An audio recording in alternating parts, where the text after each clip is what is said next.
We're going to use the RX 6700 XT paired with the fastest Ryzen gaming processor, the 5800 X3D, and see how this performs on Apex Legends.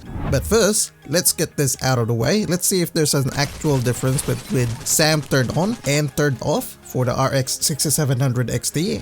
At 1080p, I don't know if you guys can see that, it seems pretty similar. Let's try this again at 1440p. Do note we are running competitive settings here, so this synthetic disc is actually based off as close to real-world gaming performance as possible. Now let's run through all the resolution settings which we are testing today. We have Lift SAM turned on for this run. Hopefully this will give you a ballpark idea on where things are at. Now before we carry on with the rest of our discussion and analysis, this video wouldn't be complete without our gameplay memes. Let's go!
Hello, bozo.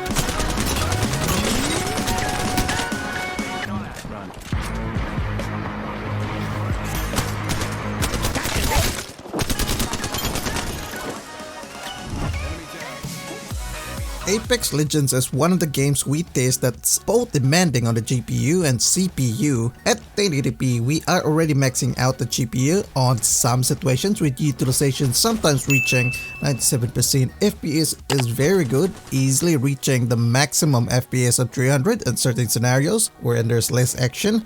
This is a pretty solid experience with frame times very stable even on action-packed scenarios. One thing to note here is that our CPU is really pushed, reaching even 80 plus watts, and for comparison on Warzone we are only able to reach high 60s with our CPU power. And we are running at 65 degrees thermal performance in this one. When we raise our resolution to 1440p, we are definitely pushing the GPU even more with utilization maxed out most of the time. FPS definitely is affected because of this, dropping to low 200s outdoors and even dropping further to 100 plus on action scenarios. GPU power now goes over 180 watts, which is a bit higher compared to our 1080p settings. Frame times remain stable throughout the game and our CPU temperatures remain the same at high 60s.